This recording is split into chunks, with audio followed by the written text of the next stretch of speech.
Good morning. It is October 18th, Friday, 9:12 in the morning. Already did breakfast.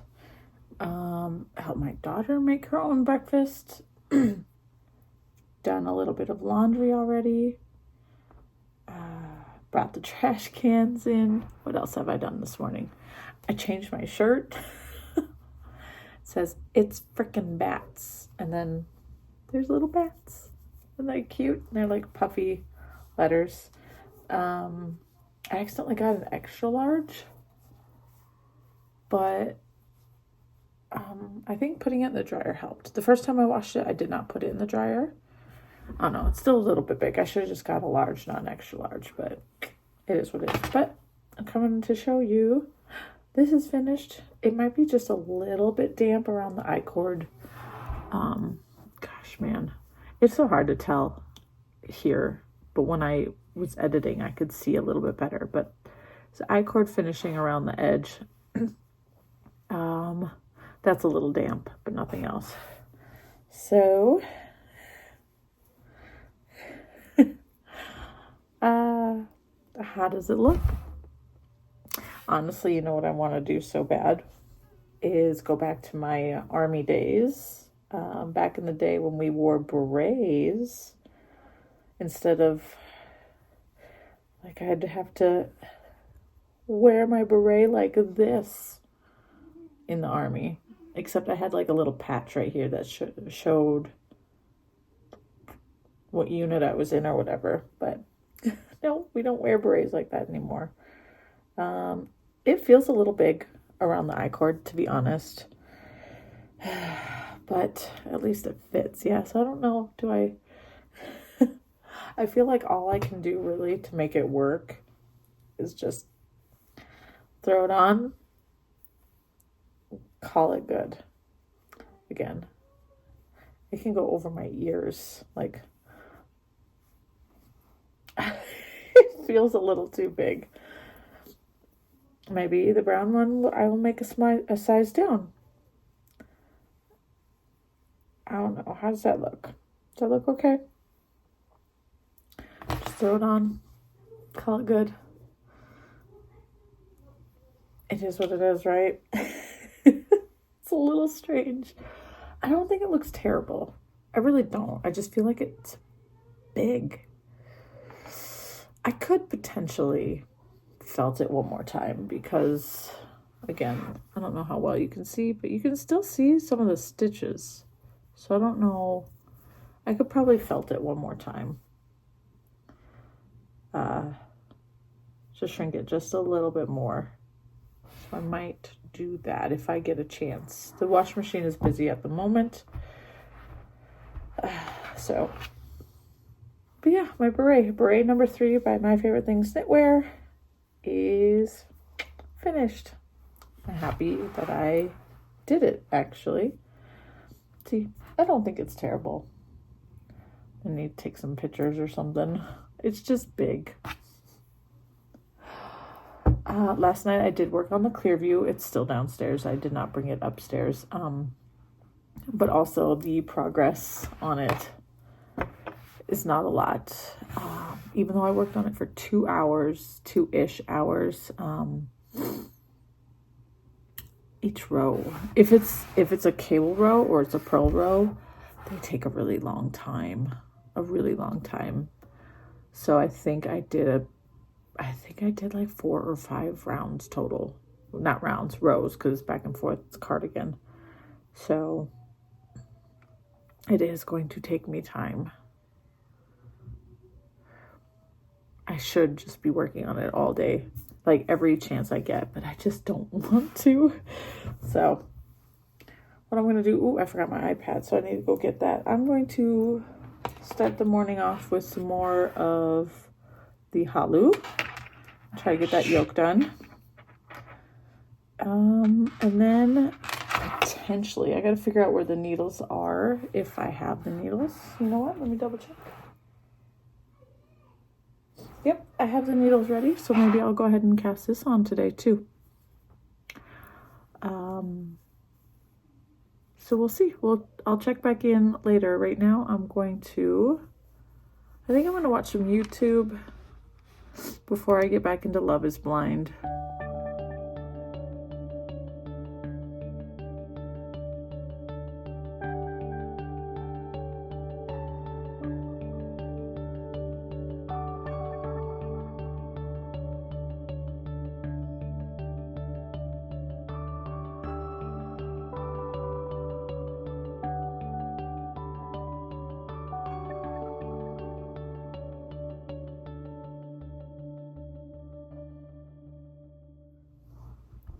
Hey, it's 11:34, and I was hoping to wait to do this update, but it's okay. So I'm on round 29 of 39, so technically 10 rounds left for the lacework yoke on the Halu.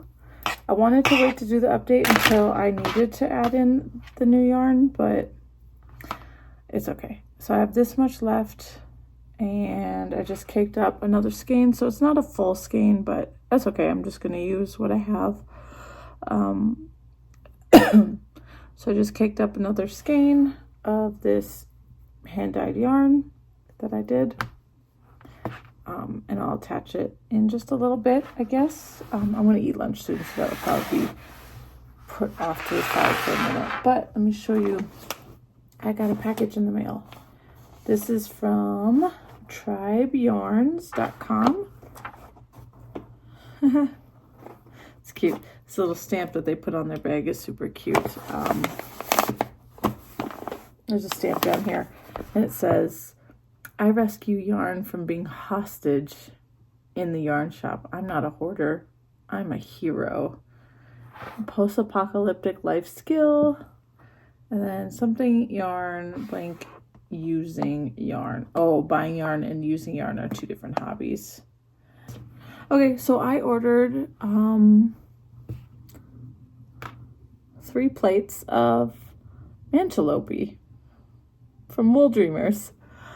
Isn't this beautiful? I don't know how well the lighting. So the reason why I chose Tribe Yarns is because they were the only place that had this colorway in stock. So I follow Amy Scher. Well, I'm subscribed to her newsletter or whatnot, and I follow her on YouTube as well.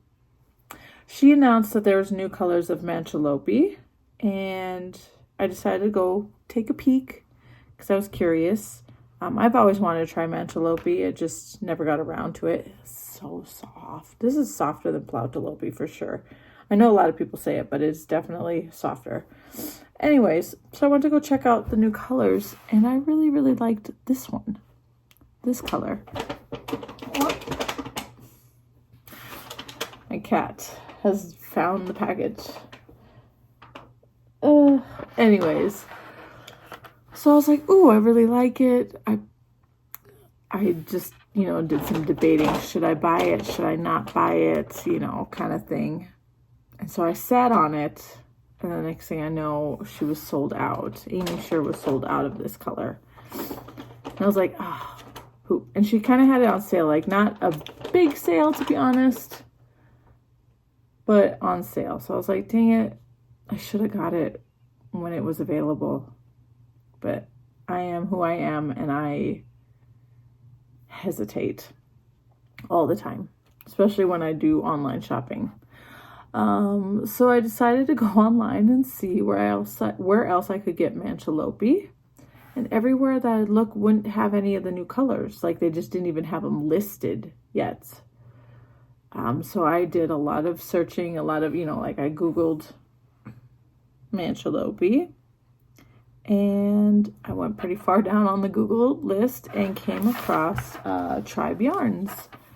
And they had this color, and they had enough in stock. I'm hoping 3 plates is enough. This is held double. It says it is 2 strands, 230 meters or 251 yards per 100 grams. So I'm hoping this is enough. Three plates for what I am planning. Fingers crossed. But yeah, so they had it. They actually had this new color. So I went ahead and ordered, and they shipped pretty quickly, which I was very grateful for. So obviously it's coming from across the pond, from the UK to the US. So that part takes a little bit, but them actually packaging and shipping, I think took like 1 day. So, and then they sent a sweet little like email after the fact just saying thank you so much for supporting our small business. So I'm assuming they're a little business over in the UK, and yeah, they're really sweet. So I need to put this in my tracker. I think I already did I already do the cost? Let's see. Budget. Ooh, nope, sure didn't. Wait, yeah, nope, I haven't. I need to do that. Put that in there as I had purchased this yarn. Okay, so I'll have to update that. I'll have to go back in and check to see how much I spent on this. I don't think it was a lot. I think it was actually a little bit cheaper to order from Tribe Yarns than it was from Amy Sure. Let's just double check real quick.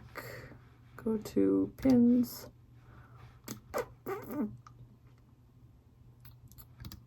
Tribe Yarn.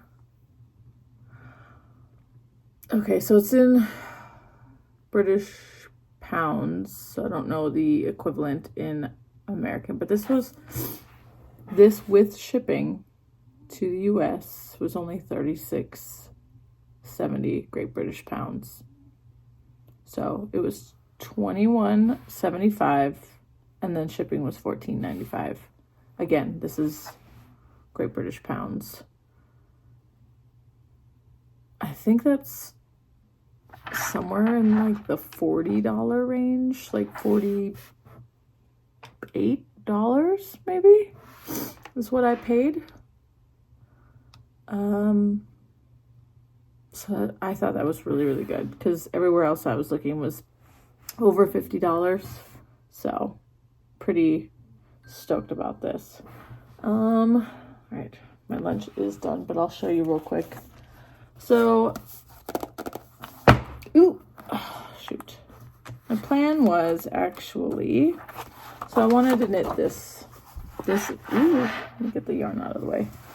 Wanted to knit this. This is the Guernsey Genzer by Sanascarn. It's in this book right here, the Mitadame 2202. So I've been wanting to knit that for a while. I actually have Platolopi in a green color that I was going to originally do. Do I have it right here?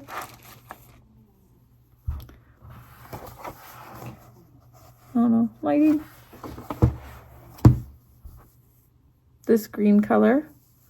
But I was worried I wasn't going to hit, like I couldn't hit gauge. Like I'm holding this double with a strand of like lace weight, and it's still not enough. I have 6 plates of this, so I could hold it double and potentially hit gauge, but I was still a little nervous. This is a little bit on the scratchier side, which I don't hate. I love Plautolopi. I know, baby. I love Plautolopi, so I wasn't too worried about it, but there was just something that wasn't connecting for the pattern and this colorway.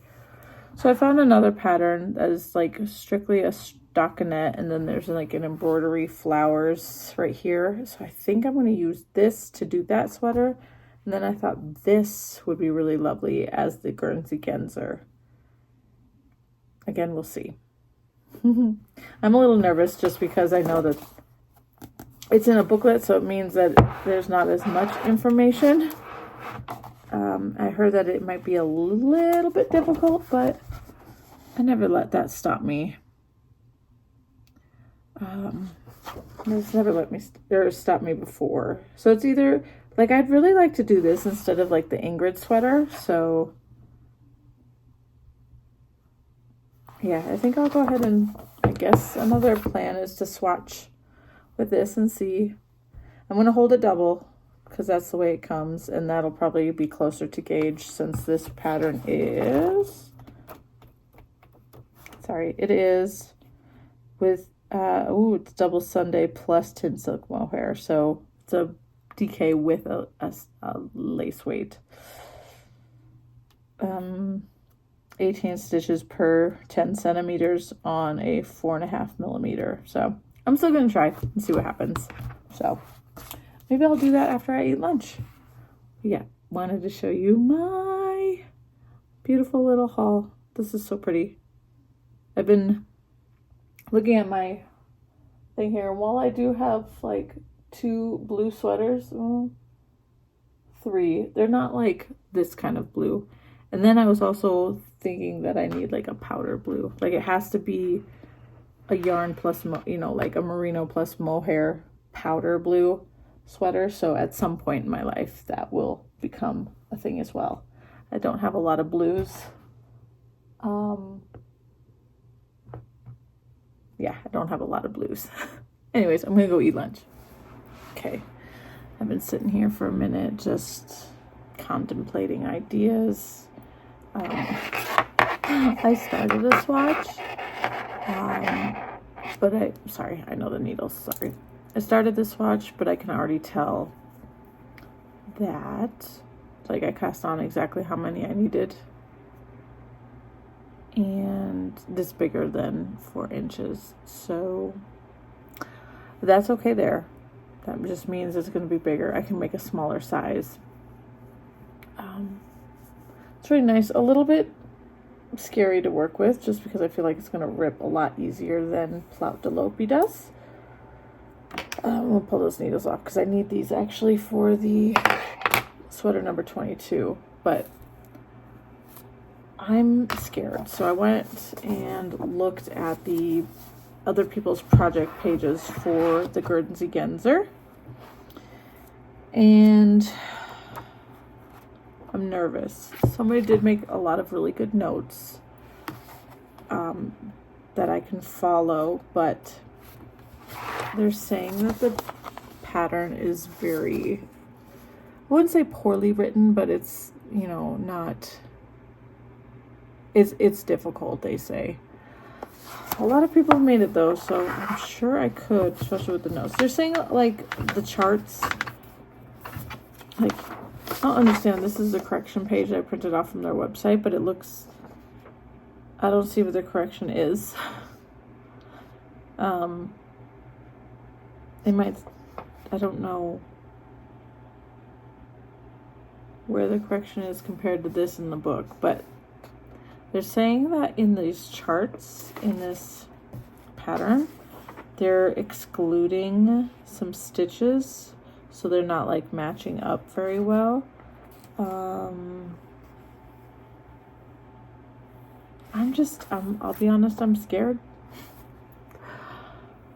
But I can't think of anything else that I would want this yarn to be. Again, I don't want the Ingrid sweater. I have an Ingrid vest.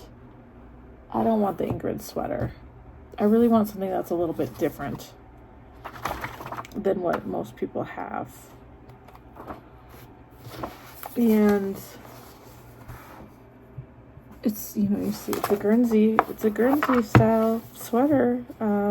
There's other ones in here that could potentially work, but they're just straight stockinette, and I don't think I want that. I'm just gonna have to attempt the Guernsey Genzer and hope for the best. I mean, I know I can do things. It's just when patterns aren't well written, that freaks me out. Anyways, what time is it? It is almost 1 o'clock. It is raining. It's starting to rain. It's nice. I want to clean off my desk before I go ahead. I need to find a place on my shelf for this. I don't really have a spot, so I need to find a spot.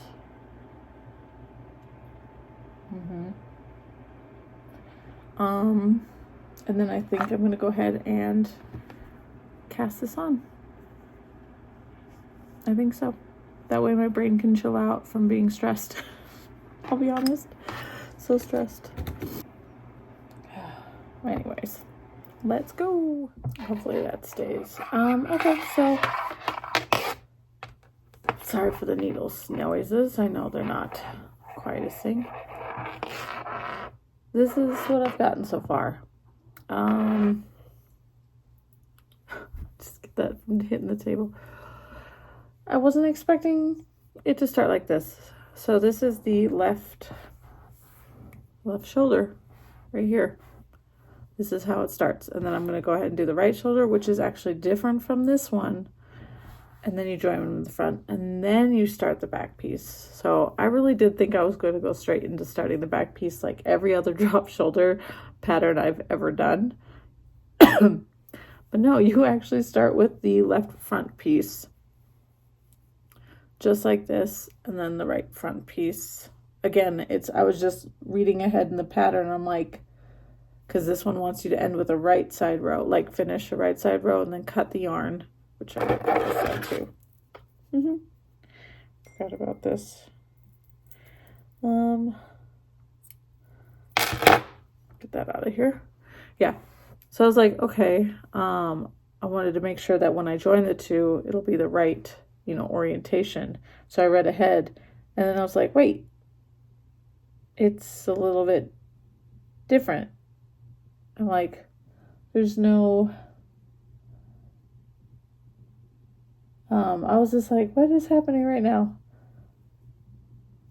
So, I mean, I know I've read it in the notes prior, it does say that the left and right front, because there is a button band that goes right here along the left shoulder, that they are different. It's worked different. I just didn't think it'd be this strange, I guess. But again, this is what I have so far. This is gonna be so lovely, and I have actually, I think my pants are a little bit lighter than this, but I have two of the same pair of pants in two of these similar colors. So I have plenty of bottoms to wear with the sweater. I actually have skirts. Well, the skirt is it's probably a little bit like brighter than this, but I definitely have a black skirt. It's gonna be so wonderful. But anyways, so that is, I had to restart this because I messed up on the short rows right here and into the black. I accidentally did too many up in the brown. There is increases right here along the neckline.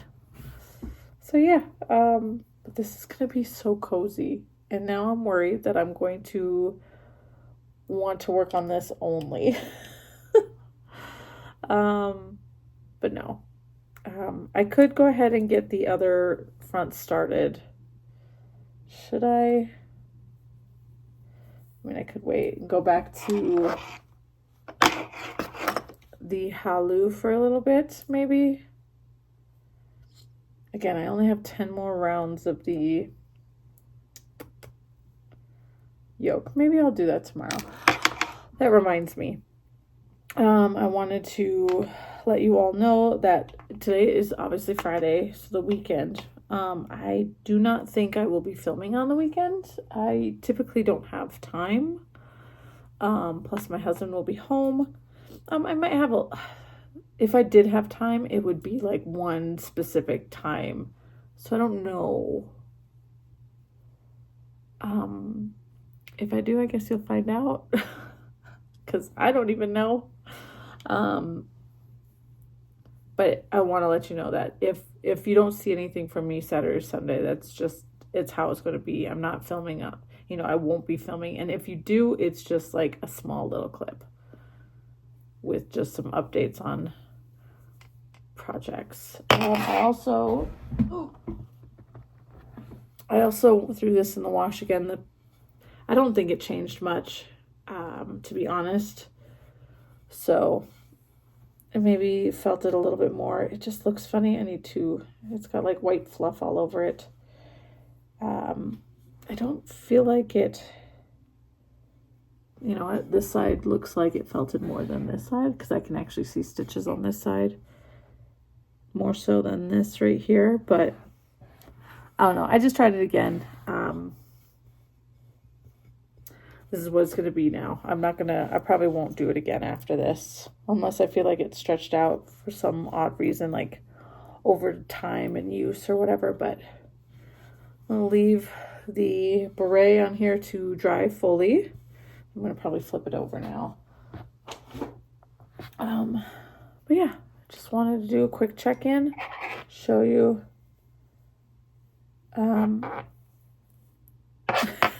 my small little start on the sweater number 22 by My Favorite Things Knitwear. Yeah. All right then. Same angle, different time. It's 4:45 in the afternoon. It's been raining for quite a while, which is nice. It hasn't rained in a while, actually, so this is kind of nice. But I'm checking in to show you my progress, and I'm going to close out this video because it's 4:45, so it's time to start dinner, figure out maybe what I'm going to do for dinner. Actually, it's not starting dinner, actually figuring out what is for dinner. And whatnot. I guess get this video edited and uploaded. So this is going to be wild because there's a lot of ends. What, honey? Orange threw up. Who? Orange? Yeah. Okay. Where? Downstairs, right next to me. In the living room? Mm-hmm. Okay. Are you okay? I ran upstairs. You'll be alright. I'll come clean it in a minute, okay? Then I can't go back down there. I just need a minute. Can I finish my video? You silly goose. It's like 10 minutes, okay? No, I can't. My son has a sensitive stomach, and our cat just threw up right next to where he was. That's what that was all about. Anyways, so what I was saying is there is a ton of ends I need to weave in. And I'll probably get that taken care of sooner rather than later because they're going to bother me having all these ends just floating around. But as you can see, I did do the other side. So the left side, this is the side with, excuse me, this is the left side. Yes, this is the side that'll have the button band, and then this side is not. It'll be connected like normal. So, I know it's hard to see. It just wants to roll up on itself, but I got them connected in the middle. So technically, it's just going to be the same. I'm going to knit down to where the underarm shaping is, and then I think I pick up somehow to do the back panel. Somehow. Do I pick up? Oh, excuse me. Back section, pick up and knit along the right. Okay, so I'll be picking up along this shoulder only. And then knitting the back panel down. So it's just opposite of a normal drop shoulder where you would normally start with the back and then you pick up the fronts. I just did the fronts first and then I'll pick up the back. It's gonna be a little weird. I do appreciate her writing style. So obviously this is now the second pattern I've made from My Favorite Things Knitwear, the beret being the first one, but the layout is very similar. And I actually really like how it's written out. It's very straightforward, to the point. Lots of tips thrown in, lots of notes of remembering to, because she doesn't necessarily tell you when to change color. Like in the beginning of the pattern, she's like, okay, well, you know, color A is going to have 6 and color B will have 4. But she does put in a note. She's like, please remember to change your colors throughout. So, oh man. So that is nice. I do thoroughly enjoy. She also writes out, when she wants to repeat several rows, she'll write out a total number instead of this many more times. It's just straight total, which I appreciate that as well. When a pattern says this many more times, I usually have to cross out that and then write a total of this many times because it just clicks with my brain a little bit better. But yeah, so I'm gonna go ahead and end this video. Oh, excuse me. End the video. I'm just gonna go ahead and put this to the side for now, I guess. Yeah, so going forward, the rest of the evening, I'm probably going to dedicate to the Clearview cardigan. And hopefully in my next video, I will show you some updates on that. So I'm going to leave the stitch marker or my progress keeper where it was on that. And then just show you what I've done for the, because I didn't show it for today from last night. So last night's progress, tonight's progress, I'll show you. And any other progress in case I don't film this weekend. So yeah, thank you for stopping by and watching my videos, my vlogs. I am very sorry for how rambly I can get sometimes, but that's just me. I talk too much sometimes, especially when it's things I like. Plus, it also helps my thought process, I guess, when I can talk it out loud. So there's that. Oh my gosh, I am so tired. I am so sorry about that. All right, so I'm gonna go, and I will see you in the next vlog. Bye.